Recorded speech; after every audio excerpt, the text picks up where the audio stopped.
아름다운 소식이라는 제목으로 함께 이 시간에 말씀 나누도록 하겠습니다.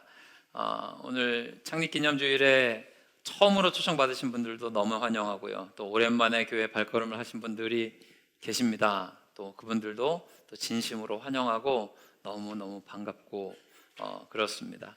오늘 예배를 드리는 이 시간을 통해서 또 특별히 이 시간에 설교 듣는 시간인데 하나님께서 주시는 말씀을 통해서 여러분들의 삶에 하나님의 은혜가 풍성하기를 주님의 이름으로 축복합니다. 미국의 어떤 신문사에서 설문조사를 했다 그래요. 세상에서 가장 듣고 싶은 말이 뭐냐? 여러분은 이 질문 들으시면 뭐라고 대답하실 것 같으세요? 여러분 가장 듣고 싶은 말씀이 무엇일까요? 그렇죠, 다 알고 계십니다. 1순위는 여러분이 알고 계신 그거였습니다. 사랑한다는 이야기입니다. 그러니까 사랑한다는 얘기를 사람들은 다 너무 듣고 싶으신가 봐요. 두 번째는 뭘까요?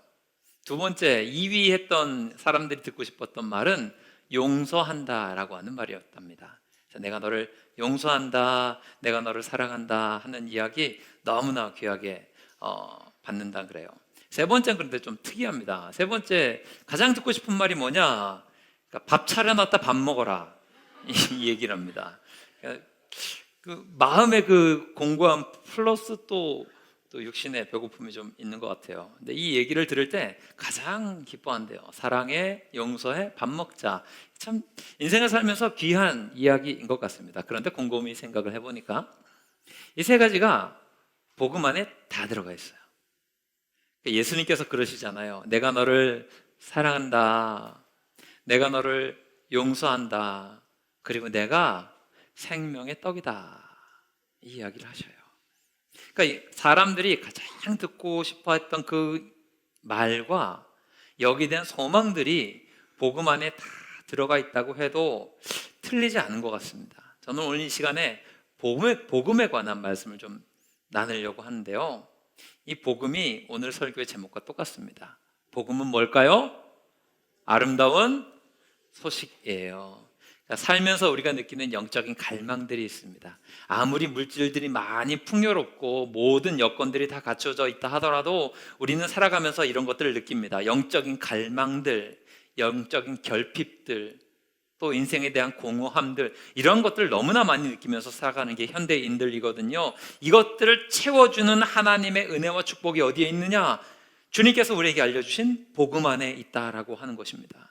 오늘 이 시간에 울려 퍼지는 복음에 관한 내용들이 여러분의 삶을 새롭게 만드는 하나님의 은혜와 축복의 통로가 될 것입니다. 반드시 이 말씀 귀하게 들으시고 복음 안에서 참된 복된 행복의 삶을 살아가는 우리 즐거운 가족들, 그리고 오늘 오신 여러분들 되시기를 주님의 이름으로 축복합니다. 오늘 우리가 함께 읽은 이사야서 40장 본문 말씀은 이 아름다운 소식 복음에 관해서 이 핵심의 내용이 무엇인지를 잘 알려주는 말씀 가운데 하나입니다. 아마 교회 처음 나오시는 분들도 이 단어는 들어보셨을 겁니다. 복음이라고 하는 단어는 좀 많은 분들이 굉장히 많이 들어보셨을 거고요. 특별히 교회 안 다니시는 분들도 한 번쯤은 들어보신 이유가 보청기 이름이 이거잖아요. 아시죠? 복음 보청기라고. 그래서 이거 어디에 가서나 한 번쯤은 들어볼 단어이긴 합니다. 그런데 그 내용을 잘 모를 수 있는데 오늘 말씀을 통해서 그 내용이 무엇인지, 복음이라고 하는 것이 무엇인지 좀 생각해 보려고요. 첫 번째, 복음은요, 기쁨입니다. 복음이 뭐라고요? 기쁨이에요. 복음은 기쁜 소식입니다. 이게 복음의 내용입니다. 오늘 2절 말씀 중간을 보게 되면 이런 이야기가 나와요. 그 노역의 때가 끝났다, 그 죄사함을 받았다라고 하는 이야기가 오늘 우리가 함께 읽은 이사야서 40장 2절 말씀에 나오거든요. 복음이 기쁜 이유는, 복음이 기쁜 소식이고 기쁨인 이유는 이 복음이라고 하는 말의 원어적인 의미를 살펴볼 때 잘 알 수 있습니다. 지난주에도 우리가 설교 말씀 나눌 때 살펴보았던 내용인데요, 복음이라고 하는 말의 헬라어 원어는 유앙겔리온입니다. 이 유앙겔리온을 원어적인 의미로 이렇게 해석을 하면 좋은 소식이다, 기쁜 소식이다, 이렇게 우리는 이해할 수 있어요. 근데 이 유앙겔리온은요, 성경이 기록될 당시 2000년 전에 로마 황제와 관련된 용어가 이 유앙겔리온입니다. 그러니까 새로운 황제가 탁 등극을 했어요. 그러면 사람들은 이걸 뭐라 그럴까요? 유앙겔리온이라 그래요. 황제가 다스리는 도시나 국가를 방문해요. 그럼 사람들이 뭐라고 외칠까요? 유앙겔리온이다, 복음이다 라고 외칩니다. 황제가 즉위를 해요. 황제로서 이제 대관식을 치러요. 그러면 사람들은 유앙겔리온이다라고 이야기합니다. 이게 왜 유앙겔리온이라고 이 사람들이 이야기하냐면 황제가 등극을 해요. 그러면 요즘도 그런 거 있잖아요. 무슨 광복절 특사 이런 거 있지 않습니까? 죄수들이나 노예들에게 특별 사면령을 내립니다. 그래서 이러이러한 사람들은 이제 노예가 아니야. 그리고 이러이러한 사람들은 감옥에서 이제부터 자유하게 될 거야. 사면령을 내립니다. 그러니까 그들에게 황제가 등극하는 것은 왕이 바뀐다라고 하는 것이 아니라 내 신분이 자유로워질 것이다 라고 하는 믿음의 고백들이, 그 삶의 고백들이 나오기 때문에 유앙겔리온이 되는 겁니다. 또 신하들이나 일반 시민들에게는 또 이것이 유앙겔리온이 되는 이유가 뭔가 하면 황제가 이렇게 등극을 하거나 그 도시에 나타나요. 그냥 가는 게 아니라 돈을 나눠주기도 하고 선물을 나눠주기도 하고 먹을 것을 나눠주기도 합니다. 그러니까 너무나 기쁜 거죠. 특별히 로마 황제의 생일이 유앙겔리온이었습니다. 왜 유앙겔리온이었냐면 황제의 생일날 황실은 특별한 파티를 준비하는데 여기 초대장을 만들어요. 이게 유앙겔리온입니다. 로마 시민들은 황제의 생일이 가까워지면 가까워질수록 여기에 대한 기대를 하게 돼요. 야, 혹시라도 우리 집에 유앙겔리온 이 초대장이 오지는 않을까.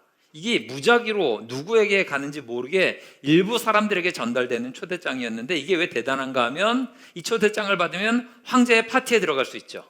그리고 황실을 구경할 수 있습니다. 뿐만 아니라 더 대단한 건 거기에서 뭐 음식 먹고 교제하고 이런 것뿐만 아니라 이 유앙겔리온을 받은 시민들은 황실의 특별한 관리에 들어가게 됩니다. 그래서 평생 동안 그 집안에 뭘 주냐면 이렇게 연금을 줍니다. 그러니까 그 집안이 유앙겔리온을 받으면 이제는 삶이 달라지는 거예요. 갑자기 황실이 우리 가족을 보호해줘요. 나는 유앙겔리온 받은 사람이에요. 그럼 우리 집은 완전히 달라지게 되는 거죠. 그러니까 고대 로마 사람들에게 이 유앙겔리온, 복음이라고 하는 것은 인생의 기쁨이고 영광이고 삶을 변화시켜주는 하나님의 은혜와 축복의 통로였습니다. 그러니까 오늘 여러분들이 만약에 이 유앙겔리온을 받았다라고 생각해 보십시오. 기쁩니까? 안 기쁩니까? 안 기쁘세요? 상상이 잘 안 되세요? 갑자기 우리 대통령이 오셔서 여러분에게 평생 동안 연금을 막 한 1,000만 원씩 매월 준다고 생각해 보십시오. 그럼 기쁩니까? 안 기쁩니까? 이제 확실하게 오시네요. 그죠? 이런 게 유앙겔리온이었다고요. 그러니까 이 개념을 초대교회가 그대로 차용해서 복음이라고 하는 단어 유앙겔리온을 쓰게 됩니다. 그래서 사람들에게 로마 황제가 주는 그런 사라져버릴 것들에 대한 유앙겔리온 복음이 아니라 예수님이 우리에게 영생을 주셨고 당신들의 죄의 권세에서 자유케 만드셨고 우리의 인생에 누구도 해결할 수 없는 죽음의 문제를 해결하여 주셨습니다. 우리의 모든 죄를 다 지시고 예수님께서 십자가를 지시고 죽으시고 사흘 만에 부활하셔서 그 부활의 능력으로 예수님을 믿는 모든 사람들에게 구원을 주셨습니다. 여기에 대한 복음의 선포를 나누면서 이것이 유앙겔리온입니다 라고 이야기를 했어요. 이게 복음에 담겨져 있는 내용이거든요. 그러니까 이것들을 알고 있는 그 당시의 사람들은 이게 그런 거야. 인생이 달라질 수 있는 거야. 야, 이 복음을 받아들이면 내가 완전히 다른 인생을 살게 되는 거야. 이 고백을 하게 되니까 이것이 기쁜 소식이 된다라고 하는 거죠. 오늘 우리는 이사야서 40장 말씀을 읽었는데요. 이사야서는 전체적으로 좀 길어요. 그런데 오늘 본문 말씀 이전에 39장까지 내용이 주로 무슨 내용이냐면 이스라엘이 너무 많이 죄를 지으니까 하나님이 가만히 두실 수가 없어서 야, 너 이스라엘 망할 거야. 바벨론에 포로돼서 끌려갈 거야. 나라가 흔적도 없이 사라질 거야. 너희들 정신 안 차리면 큰일 나. 그 이야기를 하세요. 그리고 실제로 그런 일들이 일어나거든요. 그런데 그 예언의 흐름이 오늘 이사야서 40장에서 확 바뀌어버려요. 뭐라고 말씀하시냐면 그 노역의 때는 끝날 거다 얘들아. 너희들의 죄가 완전히 사함을 받게 될 거야. 너희들이 지금 망하는 입장에 놓여 있지만 그게 그 어려움의 시간이 끝이 아니야. 회복이 있을 거야. 소망이 있게 될 거야. 이런 메시지를 선포하게 된다라고 하는 거죠. 이게 복음의 내용입니다. 저는 오늘 시간에 함께 예배드리는 여러분들 삶 가운데 그런 분들이 계실 수 있으실 것 같아요. 어려움 가운데 계시는 분들, 재정적인 어려움이 있거나 혹은 가정이 어렵거나 혹은 마음이 참 괴롭거나 건강에 문제가 있거나 인생에 풀리지 않는 문제들이 있거나 이런 분들 계실 때 예수님의 복음을 들으시고 이 복음으로 말미암아 참된 기쁨의 삶으로 나아가실 수 있는 복된 모습이 있기를 주님의 이름으로 축원합니다.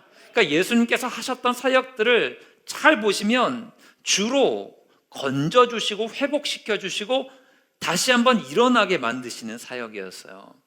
마태, 마가, 누가, 요한복음이 있는데 이 네 가지 복음 속에서 예수님께서 하시는 사역의 내용들 대부분은 병든 자 고쳐주시고 죽은 자 살려주시고 낭망한 자 일으켜주시고 아무것도 가지지 못한 자에게 사명 주셔서 주님의 일들을 감당하게 만들어 주셨다라고 하는 거죠.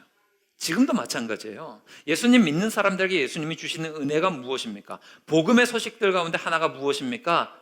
직장에 문제가 있으세요? 삶에 문제가 있으세요? 어려움에 문제가 있으세요? 마음에 문제가 있으세요? 주님께서 반드시 일으켜 세워주시는 은혜의 역사가 있는 것을 믿으시기를 주님의 이름으로 축원합니다. 그러니까 이 복음이 복된 소식인 건 이런 것 같아요. 제가 설교 준비를 하면서 중학교 시절이 그렇게 떠오르더라고요. 저는 충북 제천 출신인데 제가 학교 다닐 때 중고등학교 때 이게 선생님들이 왜 그렇게 엄하셨는지 모르겠어요. 여러분들도 그런 경험 하셨을지 모르겠는데 체벌이 저희는 너무 심했거든요. 선생님들 주로 가지고 다니시는 그 체벌의 도구들, 일상적인 것들 있죠.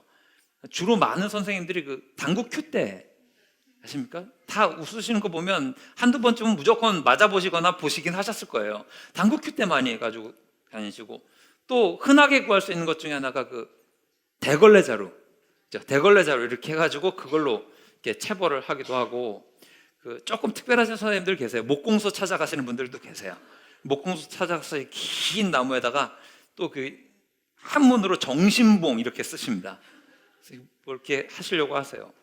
또 무식하신 선생님들은 곡괭이 자루 갖고 와셔서 이렇게 하시기도 하고. 근데 제가 다니는 충북 제천은 그 제천 중학교와 제천 고등학교에 필드 하키부가 있었습니다. 그러니까 필드 하키부에서 그 필드 하키 스틱을 이렇게 공수하시는 선생님들 계세요. 아주 잔인하시죠.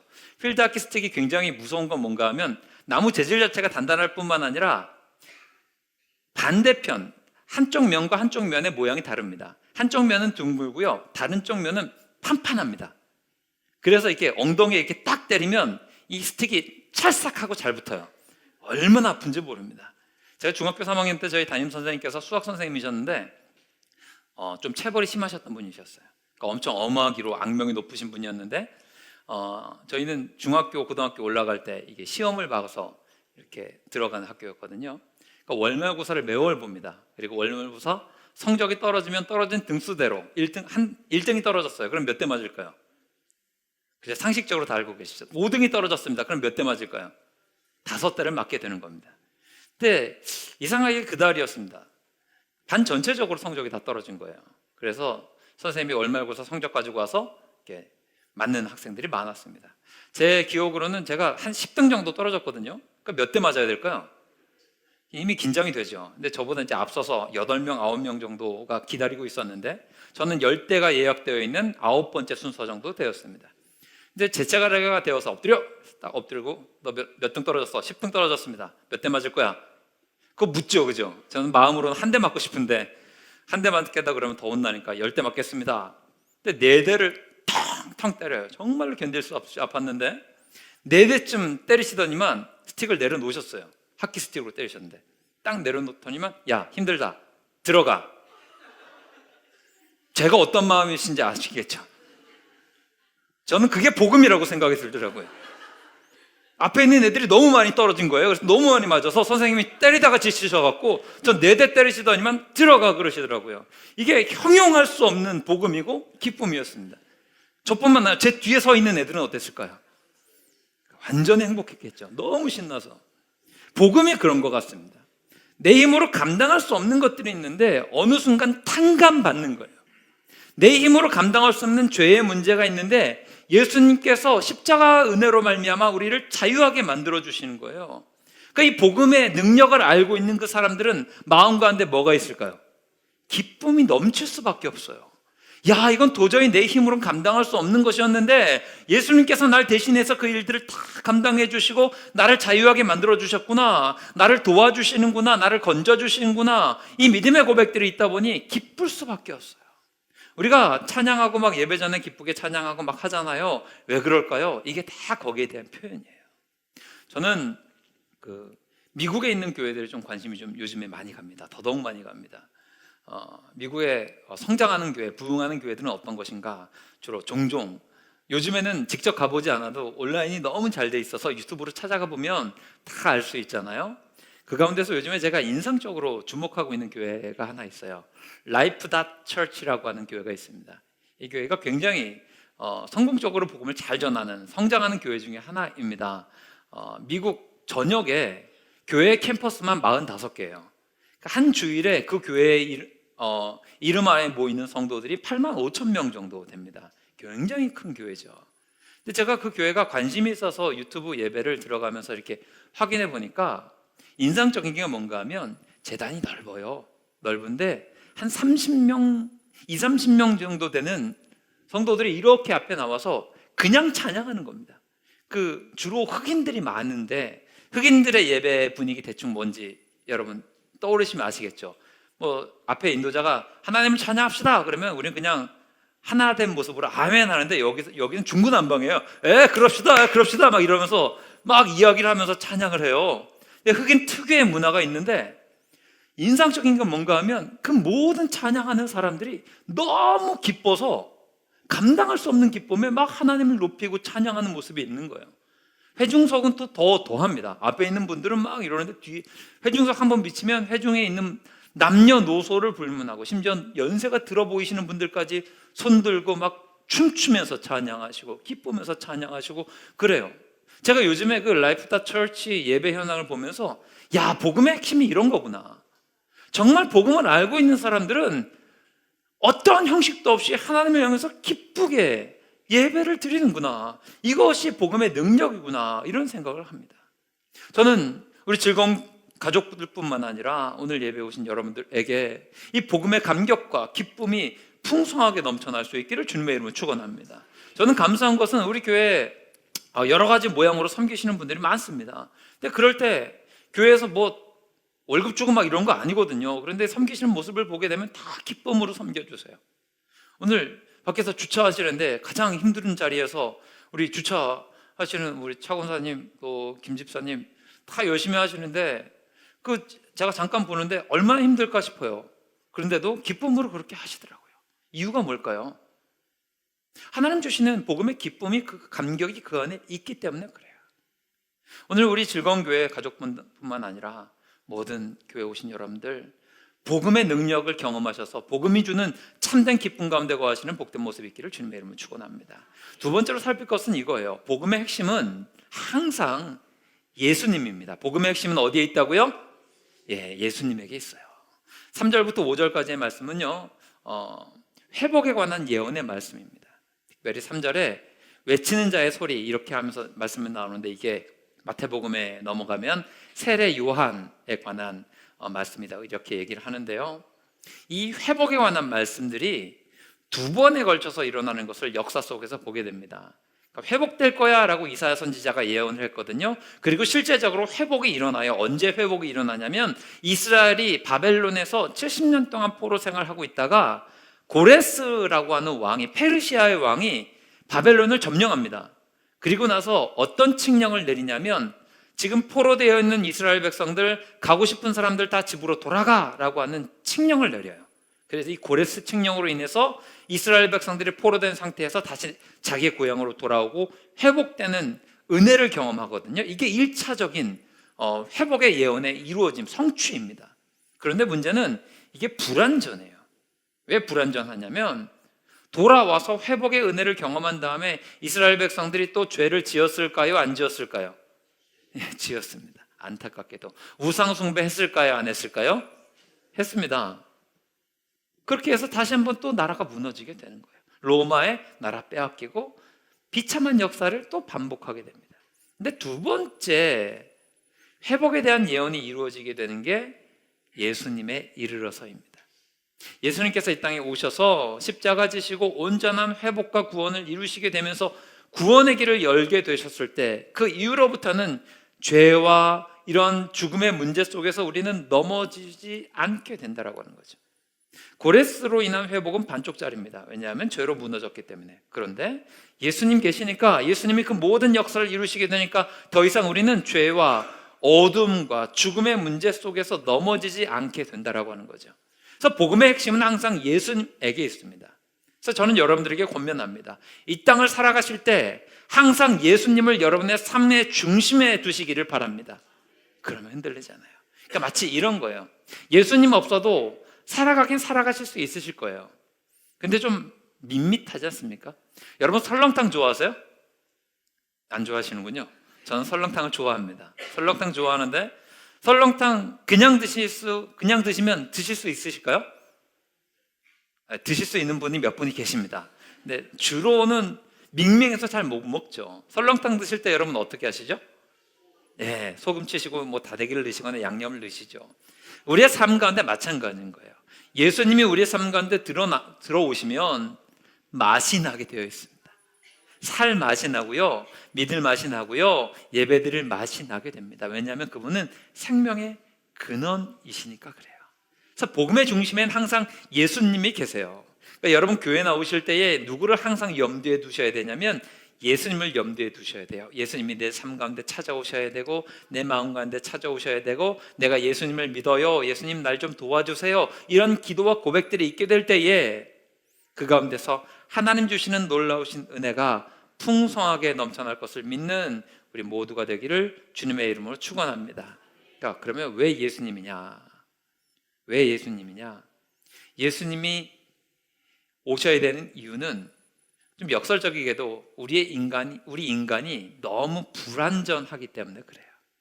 오늘 6절 말씀, 8절 말씀 속에서 성경 펼쳐주셔서 보시면 인간의 유한함을 이야기합니다. 모든 육체는 풀입니다. 그리고 그 아름다움이 있긴 하지만 들의 꽃과 같습니다. 결국엔 마르고 시들게 되어 있습니다.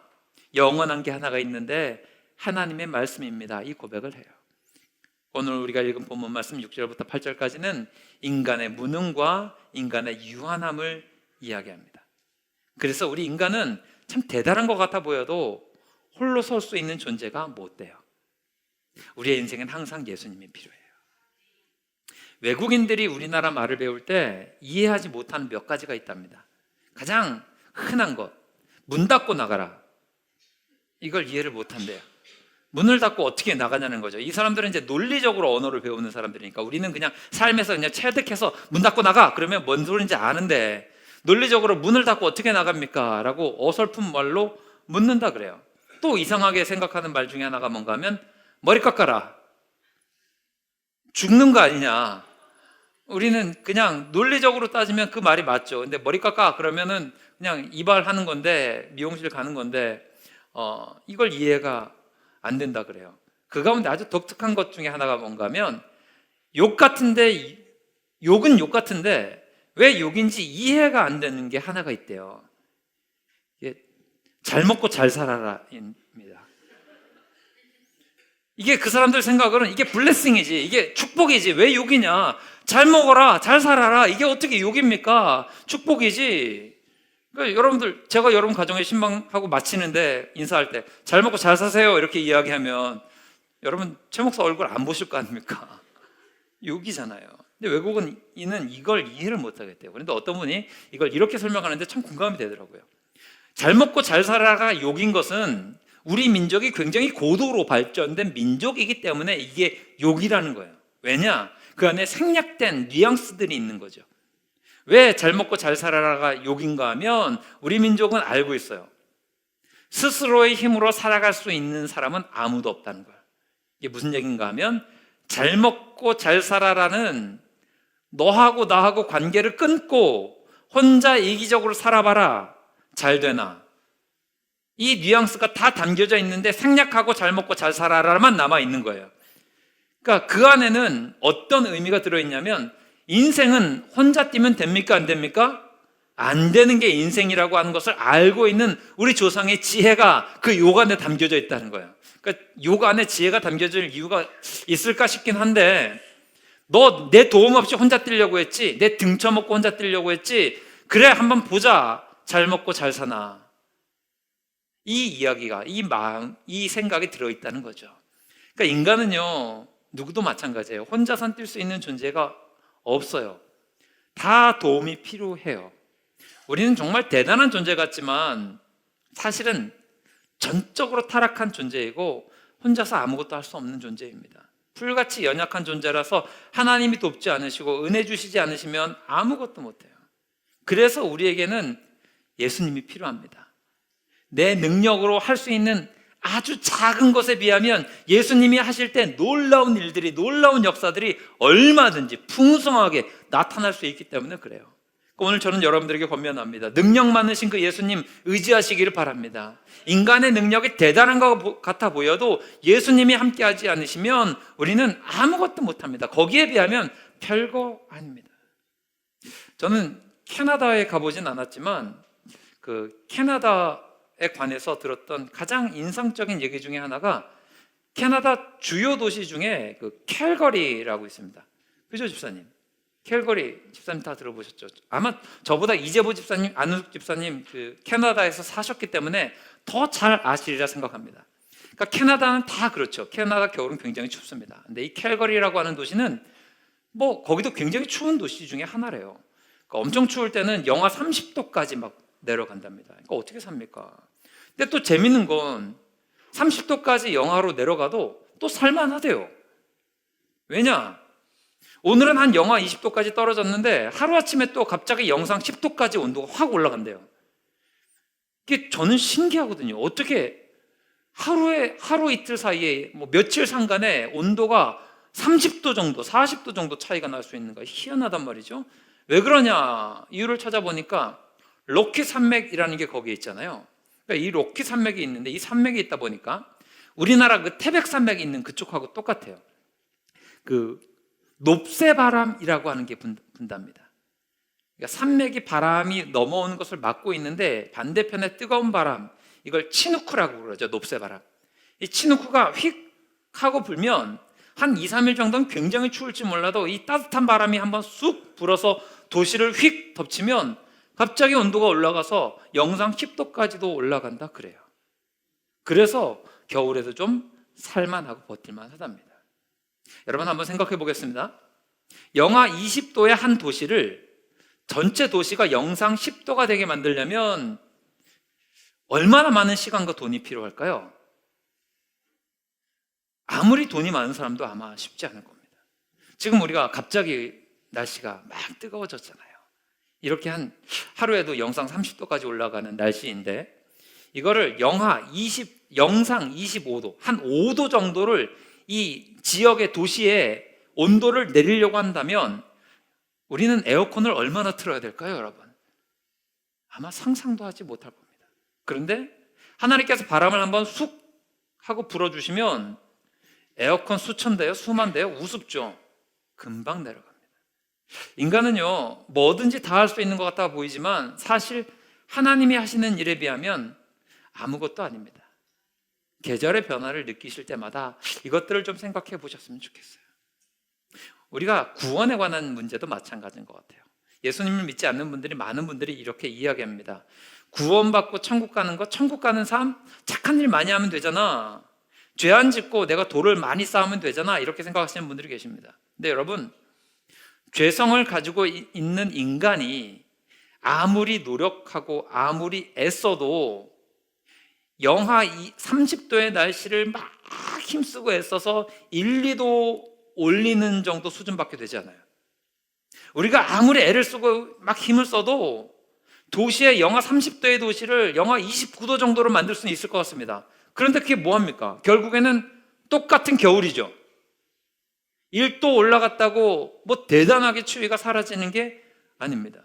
하나님이 돕지 않으시면요, 우리는 유한하기 때문에 할 수 있는 일들이 그리 많지 않아요. 어떤 분은 그럽니다. 내가 뭐 살면서 허물이 많고 잘못한 일 많긴 한데 착한 일 많이 하면, 그리고 내가 뭐 도를 좀 닦아보고 마음에 수양하고 명상 좀 하면 내가 나중에 죽어서도 천국 갈 수 있지 않냐고. A라고 하는 사람에게 잘못해놓고 C라고 하는 사람에게 잘해주면 이건 내 스스로 마음의 위안을 찾을 수 있겠죠. 이 사람을 심하게 상해를 입혔어요. 막 팔 하나 부러뜨렸어요. 그래서 내가 죄책감이 있어요. 그래서 미안해, 사과하고 이쪽 가서 C라고 하는 사람에게 내가 옛날에 A라고 하는 사람 팔도 부러뜨리고 이렇게 했는데 좀 미안한 마음이 들어. 내가 당신한테 잘해줄게 하면 내가 잘못했던 그것들이 다 메이크업이 되고 만회가 됩니까? 영하 30도에서 1도 2도 겨우 올리는 수준밖에 되지 않아요. 봄을 못 만들어요. 겨울이 봄이 되려면 높새바람이 불어야 됩니다. 겨울이 봄이 되려면 하나님 주시는 태양빛이 있어야 됩니다. 겨울이 봄이 되려면 하나님께서 모든 만물을 생동할 수 있도록 움직여 주셔야 됩니다. 구원도 마찬가지예요. 내 힘으로 할 수 있는 그 작은 것들이 내가 하나님이 원하시는 구원의 길까지 인도할 수 없는 거죠. 그래서 우리에겐 반드시 예수님이 필요한 거예요. 오늘 예배드리는 모든 분들 위해 예수님을 구주로 영접하고 구원받는 은혜의 역사가 있기를 축원합니다.